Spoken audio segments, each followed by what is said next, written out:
Fala, gente, boa noite, sejam todos bem-vindos à série Paulo. Quem foi ele? 73ª aula de número 73. Já foi muito conteúdo e tem muito conteúdo ainda pela frente. E trabalharemos hoje a carta à igreja de Éfeso, tá? E o assunto que muitas pessoas indagam e procuram entender é tal a respeito da predestinação. É um assunto muito curioso que algumas pessoas indagam, procuram saber. Quem tratou a respeito disto, né?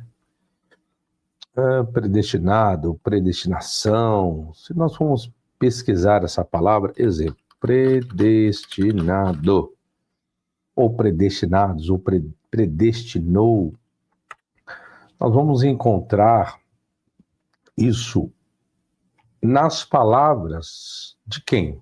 De quem que os senhores imaginam? Isso nas palavras de Paulo, tá? A respeito da predestinação, como algumas pessoas entendem, não é uma característica dos evangelhos.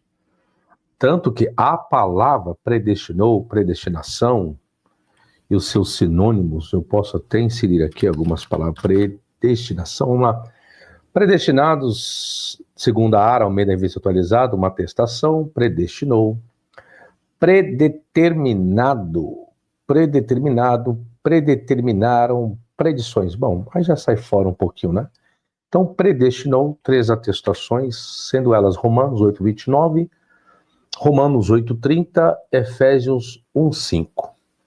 Então, uma característica dos evangelistas. Quem vem trabalhar com o conceito de predestinação, no conceito que algumas pessoas têm, que o que dá a entender essa tal da predestinação é como que Deus, né, da forma que as pessoas entendem, Deus, em um determinado momento, em determinado ponto, em determinada história, lá na eternidade, antes que os seres humanos viessem a existir, ele, Deus Todo-Poderoso, soberano, então ele fez uma escolha de algumas pessoas que ele quisesse que desfrutassem dessa terra e que outras pessoas não desfrutassem dessa terra. Também ele predestinou pessoas que deveriam ter uma vida desgraçada nessa terra e outras pessoas que não viessem a ter uma vida desgraçada nessa terra. Então, a predestinação daquilo que algumas pessoas entendem não é só a razão ou a questão de que Deus escolheu pessoas que irão para o céu e pessoas que irão para o inferno. É como que parece que as atitudes da pessoa independem. Ou seja, a escolha de Deus é soberana. É como se a pessoa que procurou fazer o bem a vida toda, essa pessoa irá para o inferno? Não. Essa pessoa irá para o céu porque Deus, lá na eternidade, escolheu aquela pessoa e predeterminou e predestinou que aquela pessoa só praticaria o bem e no final da vida dela ela iria para o céu. Para outras pessoas, Deus determinou, escolheu, predeterminou, predestinou que aquela pessoa só praticaria o mal, pois bem, então ela iria para o inferno. A pergunta é: alguém sentou com Deus para saber se é dessa forma mesmo? Quando nós chegamos nos livros de teologia, ou até mesmo na Bíblia, parece que o conceito, o argumento de alguns escritores a respeito da escolha ou da predestinação, da predeterminação, parece que essas pessoas sentaram na escrivaninha, entraram na sala de Deus, Deus sentado, a pessoa sentou e Deus falou: então, meu filho, Deus, eu trabalho assim, assim, assim e assim. E como exemplo te darei de seres humanos que eu criei na face da terra, e esse aqui eu escolhi para o céu, esse aqui eu escolhi para o inferno, esse aqui eu escolhi para que tenha uma vida de abundância, esse aqui que tem uma vida de desgraça. Isso tudo se trata de um conceito. O que mais já me admira é que no seio teológico, no meio teológico, existem teólogos que parece que eles estavam lá no céu dialogando com Deus a respeito de todas essas questões. Volto. Se alguém diz ser cristão, a autoridade máxima deveria ser para o cristão Cristo. Não é isso? É uma característica peculiar? Não, não é uma característica peculiar. Professor, mas parece que existe um elemento dentre os evangelhos, parece, da escolha de Deus a respeito daquele que trairia Jesus. Como se Judas foi outorgado, escolhido, para que traísse Jesus. Bom, se olhar nesse foco, nesse ponto de vista, o problema que eu levantaria seria o seguinte: Judas traiu Jesus? Olha a pergunta que eu estou fazendo. Para já levantar a polêmica logo de cedo. Se for respeitar o texto bíblico, respeitando o texto bíblico, o que levou Judas a trair Jesus?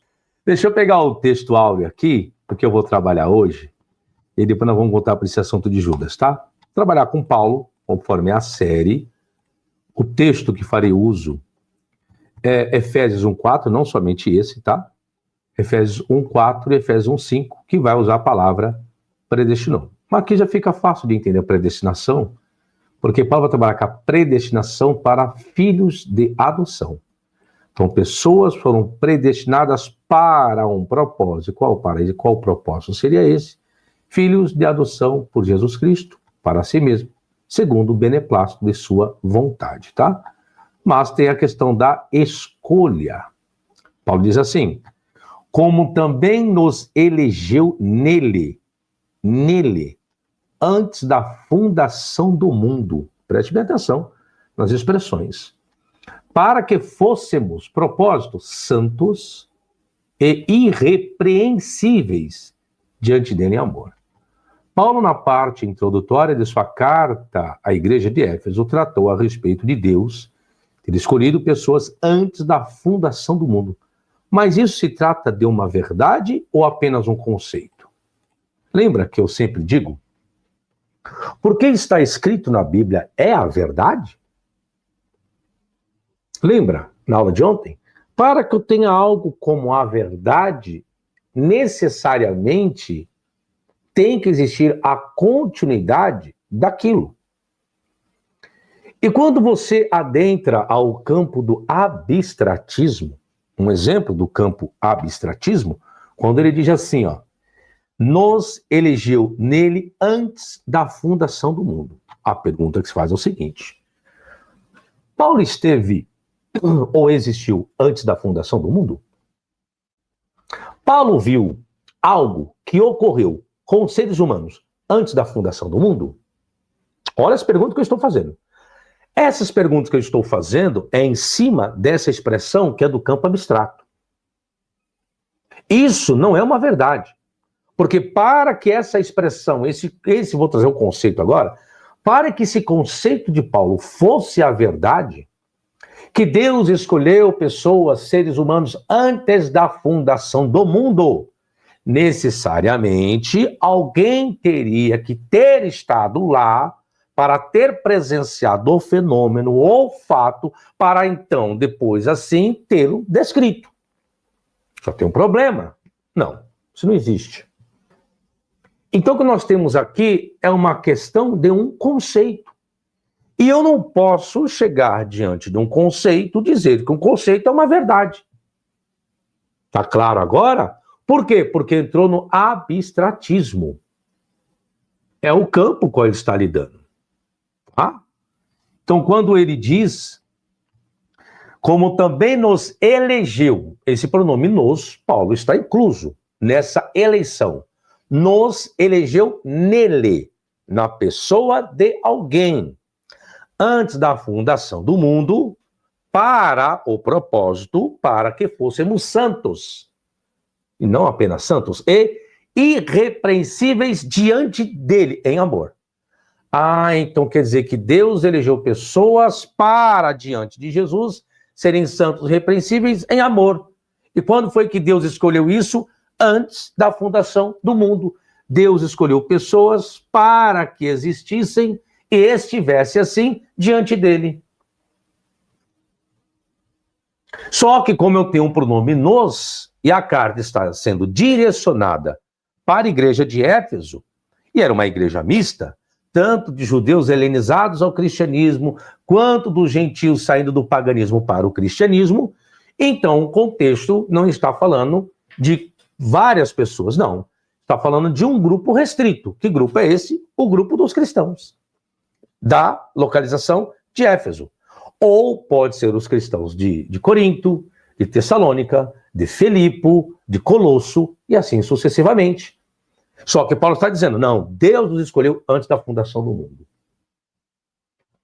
Para um leigo, porque entra a autoridade de Paulo, o que essa pessoa está dizendo? Não, que Paulo está dizendo a verdade. Nossa, que mistério isso, Paulo sabe, hein? Nossa, Paulo, parabéns, Paulo. Você é um homem de Deus, você é ungido do Senhor. Realmente você recebia revelações de Jesus Cristo. É uma verdade? Não, não é uma verdade. É um conceito, é uma ideia, é um achismo. Isso é uma axologia. Entenderam agora? Então, professor, quer dizer que tudo que está escrito na Bíblia, eu não posso ter tudo como a verdade absoluta? Não, não pode. Você tem que indagar, você tem que questionar. Ainda mais quando o relato está lidando em qual área? Abstratismo. Tá? É nisso que tem que tomar cuidado. Exemplo, quando vai tratar do céu, do inferno, são abstratos, são mundos abstratos. Não existe definição, não existe verdade nisso, por mais que esteja escrito, não só na Bíblia, em qualquer outro livro, normativo, religioso, enfim, é abstratismo, tá? Bom, e é o que Paulo está dizendo aqui. Perguntinhas eu faço, depois eu volto lá para a questão de Judas, para a gente polemizar um pouquinho, tá? Será que de fato Paulo inseriu uma verdade? Como saber se a escolha ou a eleição trata de uma verdade? Veja que a escolha ou a eleição foi no propósito de pessoas serem santas e irrepreensíveis em amor. Mas onde estão essas pessoas, eu pergunto? Onde estão essas pessoas? Veja que ele se incluiu nessa chamada. Isso devido ao pronome nos. Sendo assim, Deus elegeu as pessoas cristãs de Éfeso para serem santas e irrepreensíveis. Mas o que dizer dos outros crentes que foram eleitos por Deus, mas que não aceitaram Jesus? Pessoas que foram eleitas por Deus, mas não aceitaram Jesus. Como assim, professor? Deus também elegeu algumas pessoas, mas Jesus ainda não existia. Exemplo, está aqui, ó. Deuteronômio diz assim, porque povo santo és ao Senhor, aqui, teu Deus. O Senhor teu Deus te escolheu para que ele fosse o seu povo próprio, de todos os povos que sobre a terra há. E agora? Quem está correto agora? Então quer dizer que Deus disse tudo isso, ensinou tudo isso, e agora, diante do ensino de Paulo, não tem nenhuma validade. Na mente de alguns cristãos é isso mesmo. O Novo Testamento sobrepujou o Antigo Testamento. Ou seja, não, agora o Antigo Testamento é tchau. É um abraço. O conteúdo foi pro beleléu. Só que quando é para tratar do dízimo, os pastores usam o Antigo Testamento, Malaquias 3:10, né? Isso é cambada de hipócrita, só isso. Tudo hipócrita, tudo lixo. Tem nada de Deus, nada de inspiração, nada de divino aí na vida de alguns homens que se dizem homens de Deus aí em cima dos púlpitos, viu? Cuidado, tá? Desprezam tanto o Antigo Testamento, mas quando é para tratar do dízimo, a primeira coisa que eles farão uso vai ser o Antigo Testamento. São hipócritas, tá? Não tem nada de espiritual não, de santidade, é hipocrisia. Então não posso invalidar o Antigo Testamento dentro do conceito que algumas pessoas querem colocar. Totalmente equivocado. Veja que Deus elegeu uma nação para que fosse seu próprio povo. E o detalhe maior é que essa nação foi denominada do quê? De santa, assim como Paulo escreveu. Como também nos elegeu nele, antes da fundação do mundo, para quê? Para que fôssemos o quê? Santos. Irrepreensível diante dele em amor. Aqui Paulo está direcionando essa carta tanto para judeus quanto para gentios. Só que eu tenho o Antigo Testamento já dizendo que o povo hebreu já era um povo escolhido pelo próprio Deus para ser um povo santo, tá? A questão que deve ser enfatizada é que a eleição ou a escolha nas passagens não estão relacionadas à salvação individual, mas o propósito de Deus nessa aqui. Efésios está falando de salvação? Não está falando de salvação. Está falando em quê? Em ser santo, em irrepreensível, diante dele, em amor. Ainda tem esse detalhe, tá? Em amor. Antes da fundação do mundo, quando foi que os evangelistas, Mateus, Marcos, Lucas, João, anunciaram que Jesus sabia da escolha das pessoas antes da fundação do mundo? Depois vocês me procuram onde está escrito isso, tá? Será que isso não foi uma invenção de Paulo? Pois se as pessoas foram eleitas ou escolhidas antes da fundação do mundo, logo foram eleitas para quê? No versículo diz para qual propósito? Para esse propósito, segundo Efésios 1:4, tá? Se as pessoas foram escolhidas antes da fundação do mundo, logo essas não poderiam carregar o pecado de Adão. Hã? É. Pois a escolha dessas pessoas foram feitas antes do pecado existir.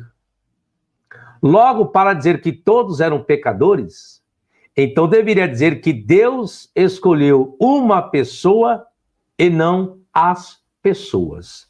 Olha a que ponto chega quando você vai trabalhar com a teologia da predestinação. Obrigatoriamente você exclui a teologia do pecado original. Entenderam ou não? Agora, se você diz que a predestinação, Deus predestinou uma única pessoa, e dessa pessoa origina-se as consequências para a humanidade, é uma outra teologia. Então, para você lidar com a predestinação, quem vai para o céu, quem vai para o inferno, quem vai gozar uma vida de bonança, quem vai gozar uma vida de desgraça, a da predestinação, você exclui a teologia do pecado original. A não ser que você lide com a predestinação de uma única pessoa. Entendeu o raciocínio agora? Tem que tomar cuidado com isso. Porque se ele predestinou pessoas, então, meu filho, tendo pecado original não, isso não importa em nada, porque ele predestinou antes que o pecado existisse, ou tal pecado original de Adão. A não ser que Deus predestinou todos em Adão. Aí é diferente. Só que se ele predestinou todos em Adão, então temos um problema. Então a predestinação é o pecado original. Ok? Professor, aí ficou complicado. Eu nunca tinha prestado atenção nesse raciocínio aí que o senhor acabou de colocar. A predestinação antes de Adão e a predestinação em Adão. Só que se eu pegar aqui Paulo, já temos um problema. Antes da fundação do mundo. Se foi antes da fundação do mundo, então nem Adão existia. E Paulo está dizendo, ele está excluindo aqui pessoas em cima do pecado original. Por quê? Porque Paulo está dizendo que Deus predestinou pessoas, elegeu pessoas antes da fundação do mundo para que eles fossem santos, irrepreensíveis diante dele em amor. Se você está falando de santos, você está falando de vida de santidade. De irrepreensíveis. Aí vem o versículo 5 que vai dizer: e nos predestinou para filhos de adoção por Jesus Cristo. E essa predestinação, em qual momento está? Antes da fundação do mundo. Esse é o contexto, é o versículo 5, e o contexto é o versículo 4. Para si mesmo, segundo o beneplácito de sua vontade. A vontade quando? A vontade antes que existisse a fundação do mundo. Isso aqui é uma verdade? Não. Isso que eu estou dizendo. Isso é uma questão conceitual. É um conceito de Paulo. É o que ele quer entender. Essa é a teologia dele. E diante dessa teologia dele, estou colocando para vocês a problemática que existe. Aceitando a predestinação antes da fundação do mundo, eu excluo o tal do pecado original. Então, desconstruo uma linha teológica existente. Tá?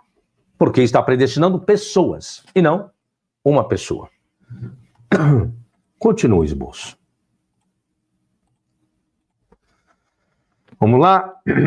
Portanto, o que aqui se tem é que Deus elegeu ou escolheu pessoas antes de suas existências e sem o consentimento de cada uma delas. Então, se Deus me escolhe, então que direito eu tenho diante das minhas escolhas? Entenderam agora? Se exclui isso. Por quê? Se é Deus quem elegeu ou escolheu pessoas antes de suas existências, antes da fundação do mundo, e sem o consentimento de cada uma delas. Mas lembre-se que isso não passa de um conceito de Paulo. Pois para que isso fosse uma verdade, teria que existir provas sobre isso. E ninguém teve uma experiência para que provasse isso tudo. Então é um conceito, e não uma verdade. Infelizmente, algumas pessoas querem acreditar dessa forma. Tá? Próximo versículo. Que é o versículo 5 agora. E nos predestinou novamente o pronome para filhos de adoção por Jesus Cristo, para si mesmo, segundo o beneplácito de sua vontade. Falar de predestinação no Novo Testamento é algo exclusivo dos ensinos paulinos, pois foi ele quem fez uso do vocábulo grego prorizo, apenas ele, se referindo à predestinação de eventos e povos por Deus antes de todos os tempos ou antes do seu tempo histórico concreto. Apenas ele e ninguém mais. Então, quando vai pegar a própria palavra predestinado, predestinação, predestinou, vai tratar apenas dos argumentos de Paulo. Por isso que eu sempre disse, quem construiu, não é cristianismo não, tira o nome cristianismo que existe no Brasil, o paulinismo é dele. Os embates teológicos que existem em rádios, em televisões, nas redes sociais, a respeito disso, eu acho mó barato, que as pessoas perdem tempo para debater abstratismo. Ah, Deus predestinou ou não predestinou? Aí onde eu digo, essas pessoas se colocam, parece como secretários de Deus. Eles vão até lá no céu, sentam lá no trono, ao lado de Deus, e Deus começa a dialogar, então, a predestinação que eu ensinei, lá, inspirei os escritores a escreverem, foi dessa forma aqui, senta aqui, fulano. Senta aqui, professor Fábio Sabino, é assim, ó. Você vai descer lá na terra e vai ensinar isso aqui pro povo. Desse jeitinho aqui. Aí vem um camarada, que foi assim que criou-se algumas denominações, né? Por intermédio de anjos, né? Algumas denominações foram criadas dessa forma. Por visões angelicais, para não dizer que eram pessoas doentes, dementes. Todas as religiões existentes no mundo que foram desenvolvidas por intermédio de visões angelicais, diálogos com anjos e com outros seres, eram pessoas que deveriam passar em psiquiatras, pessoas com problemas neurológicos, tá bom? Professor? Todas, sem exceção. O Islã, tá? Islã, Torá, porque Moisés está tendo encontro lá com Deus. Cuidado, viu?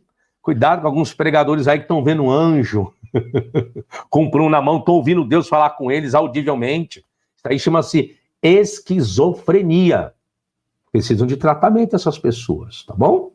Cuidado, viu? Vocês estão aí na igreja aí que os líderes são problemáticos. Bom, vamos lá, continuo. A gente apenas avisa, né? Aí vai quem quiser aceitar ou não. Mas a origem da predestinação. Da onde originou-se a predestinação, a ideia da predestinação? É de Paulo? Não, é antes de Paulo. Quê? Mas de onde Paulo tirou o conceito de predestinação? Porque as pessoas vão pensar que foi a revelação que Paulo teve. Paulo teve a revelação da predestinação. Não, senhores. Existia um grupo, que era o grupo lá de Qumran, lá do período dos essênios, antes de Jesus existir. Eles já lidavam com esse conceito da predestinação. Com certeza, por influência de outras culturas anteriores. Enfim, mas a gente traz a prova aqui. Vamos lá. Mas de onde Paulo tirou o conceito de predestinação? Será que ele teve revelações sobre esse assunto? Na verdade, o conceito de predestinação se vê de forma clara entre as pessoas da comunidade de Qumran. Ou seja, bem antes de Paulo ter existido, eles já tratavam sobre a crença na predestinação. Segundo os estudiosos, a crença na predestinação e na presciência estava ligada ao dualismo. E o dualismo, a primeira vertente dualística existente, era justamente o zoroastrismo. Então, o que influenciou o conceito da dualidade, da predestinação, quem vai para o céu, quem vai para o inferno, quem vai estar com Deus, quem vai estar com o diabo, foi por influência do zoroastrismo que eu explico nesse meu livro aqui, ó. Satanás, verdade ou mito? Aqui eu explico de onde surgiu a ideia de Satanás. Está aqui. Basta adquirir. Como que é Elhanan? Universalismo, pois a Bíblia fala que serão salvos todos que fazem a vontade do Pai. Logo, se tudo for predestinado, mesmo que está condenados, vão ter que ser salvos porque fazem a vontade. Complexo. Sim, é isso mesmo. O que eu falei? Quando se fala de salvação, você está lidando com qual área? Abstratismo. Entende? É uma verdade absoluta? Não, não é verdade absoluta, porque é o campo do abstratismo, tá? Qualquer campo. Salvação, pecado original, salvação, áreas abstratas. Não existe verdade em nada disso. Céu, inferno, existe verdade? Não. São questões conceituais. Verdade é o que você vive aqui agora. É o elemento físico. É o fato, é o que você enxerga, é o que você apalpa, é o que você vê. Isso é a realidade. O resto são conceitos e abstratismo. Vamos lá? Continuo. Vamos ver a prova aí de Qumran. Segundo os estudiosos, a crença na predestinação e na presciência estava ligada ao dualismo, ou seja, a divisão entre o ímpio e o justo. Uma das passagens mais significativas sobre a predestinação e presciência diz o seguinte: e antes mesmo de os criares,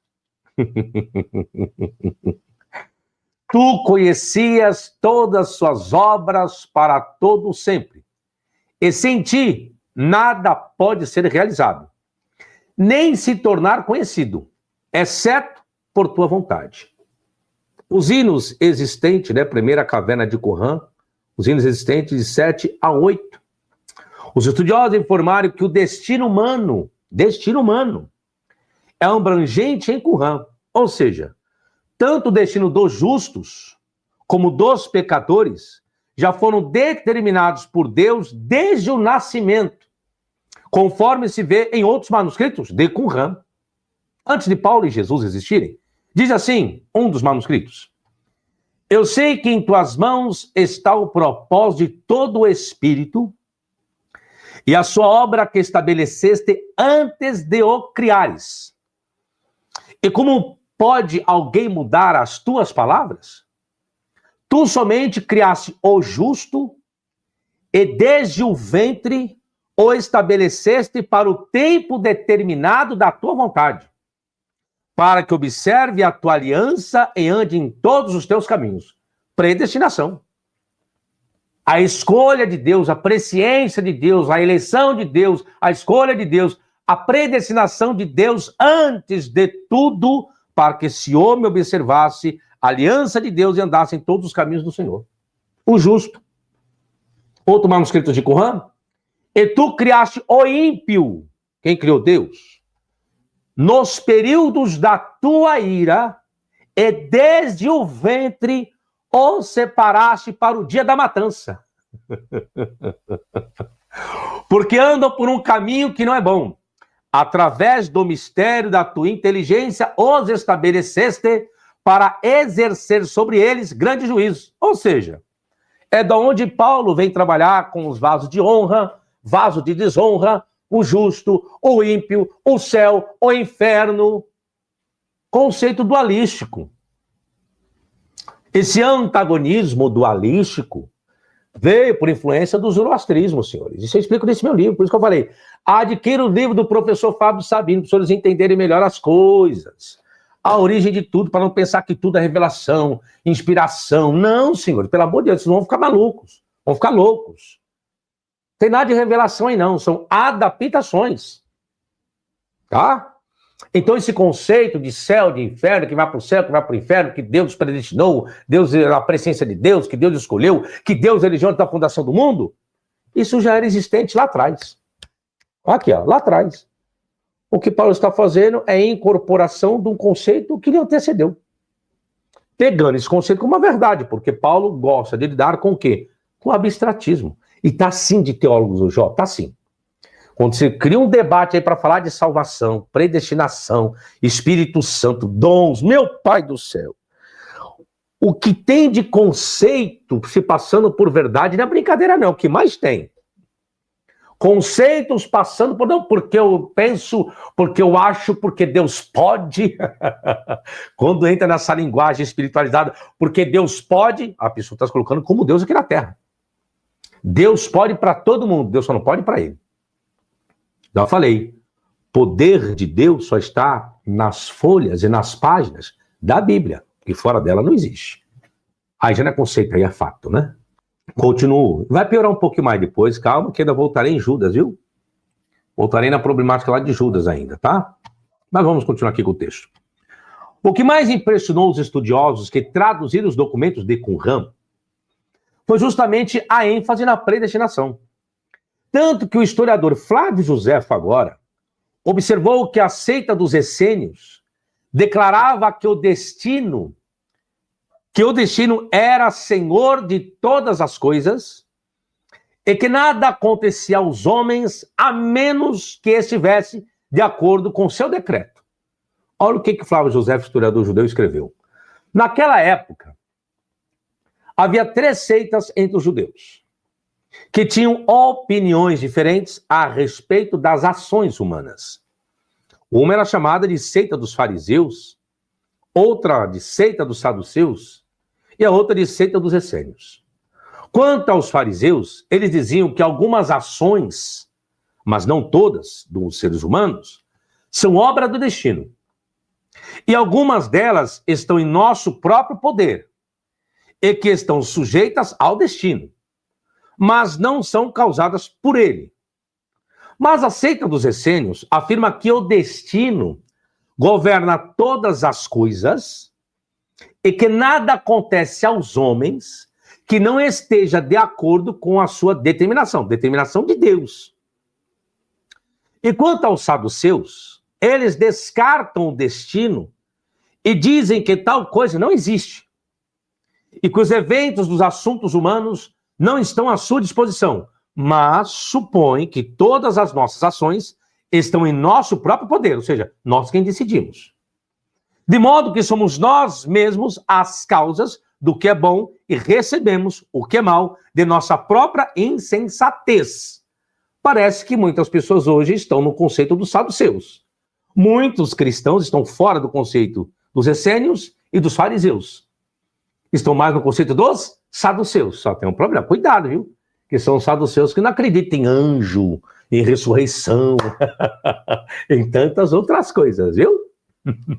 Eu diria, então, que o saduceu seria, como exemplo, a grade dos ateus, vamos dizer assim, que não acreditam em anjo, em ressurreição, em predestinação, em eleição, não é a conduta do homem que decide, ponto final e acabou.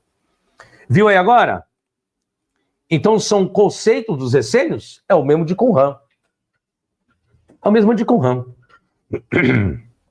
Os 3 braços do judaísmo.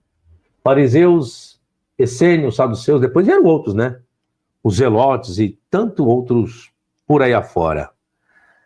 Mas o que chama a atenção é a questão da adoção, porque Paulo vai dizer que as pessoas foram predestinadas para a adoção. Vamos voltar lá? Aqui, ó. E nos predestinou para filhos de adoção por Jesus Cristo. Interessante que Paulo se inclui aqui. Não é isso? É. Então eu acho interessante essa expressão, adoção. Você sabe o que é adoção, né?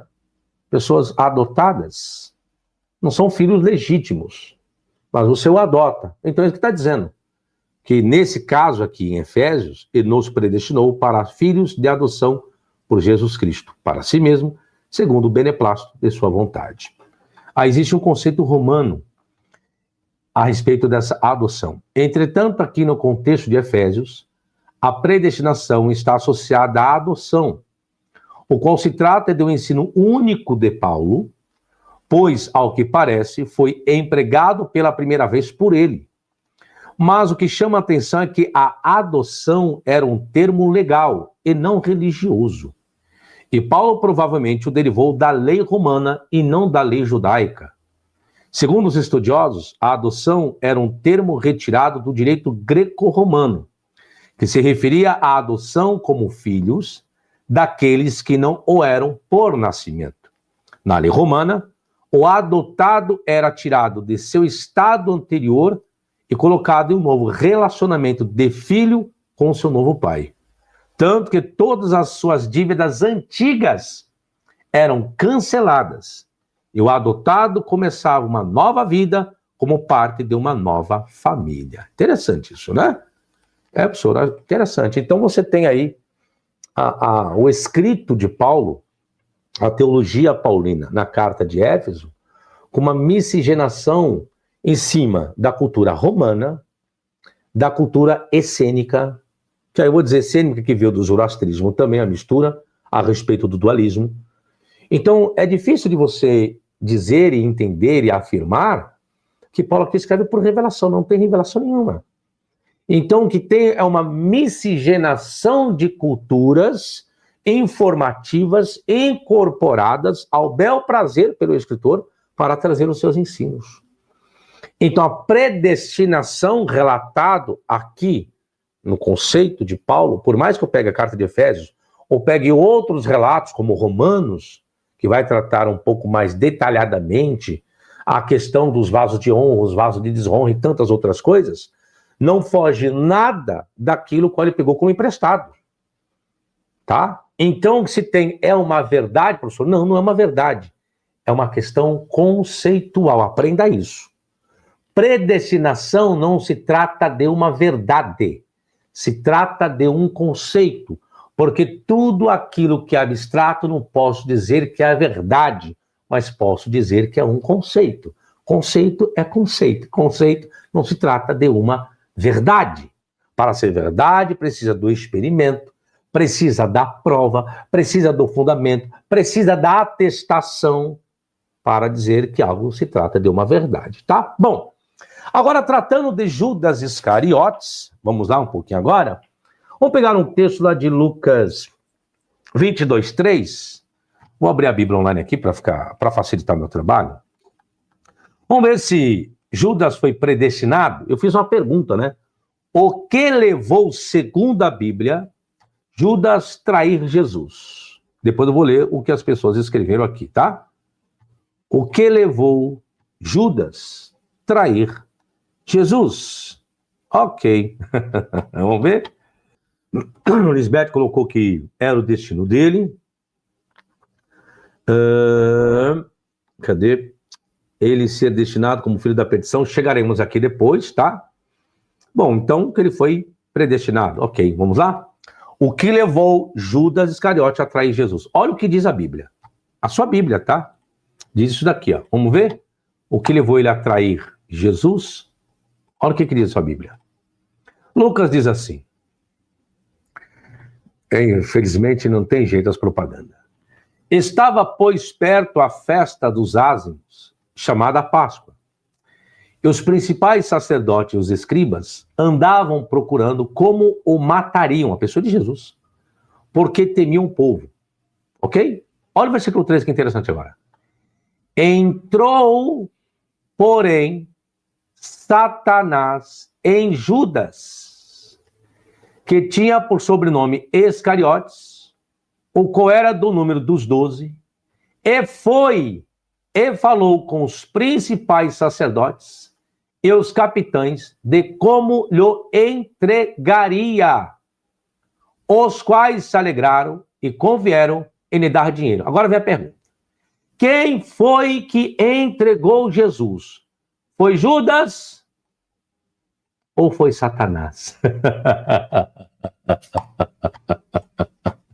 E agora?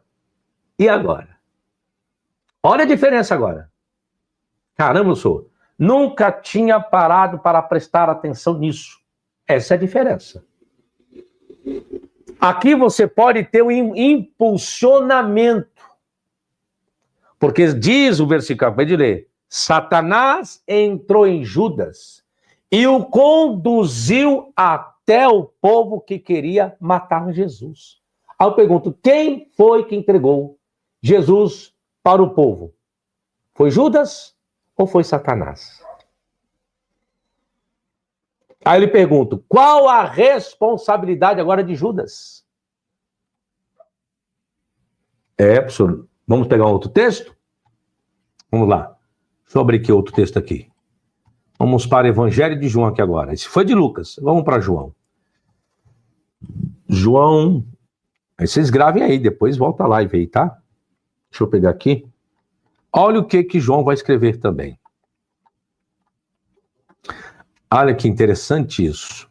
Momento da traição de Judas. Diz assim.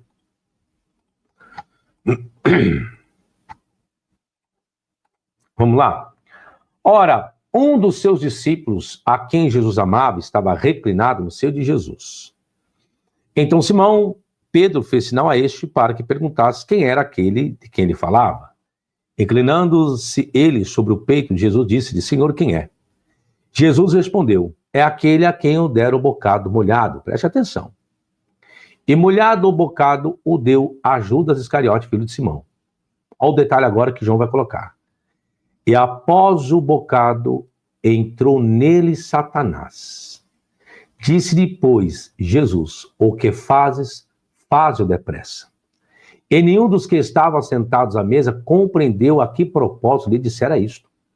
Porque, como Judas tinha bolsa, pensavam alguns que Jesus lhe tinha dito, compra o que nos é necessário para a festa, ou que desse alguma coisa aos pobres. E tendo ele tomado o bocado, saiu logo e era já noite. É quando Judas, vai colocar a narrativa aqui, vai lá diante dos sacerdotes também. Mas quem é que foi lá? Quem é que levou Judas até lá? Está aqui, senhores. E agora? Aí eu pergunto, Judas foi predestinado? Se Judas foi predestinado, haveria necessidade de Satanás entrar dentro dele? Logo, então, eu teria que afirmar, por esse relato bíblico, que aqueles que foram predestinados para a perdição, ó a teologia que eu vou construir aqui agora, segundo esses dois livros bíblicos, Lucas e João. Então eu poderia afirmar, segundo Lucas 22, 3 e João 13, 27, aqueles que foram predestinados para a perdição, quem o conduz, ludibria e muda o percurso, não é a pessoa, é Satanás que entra dentro da pessoa. Agora, Satanás existe? Aí você tem que comprar meu livro. E eu trabalho a respeito desses assuntos aqui, ó. Agora nós temos um problema. As pessoas dizem que Jesus o predestinou dizendo que Judas foi predestinado para a perdição. Aí eu pergunto para você, onde está escrita essa passagem? Judas sendo, preste bem atenção que eu vou dizer aqui agora, Judas sendo o filho da perdição. Onde está esse registro?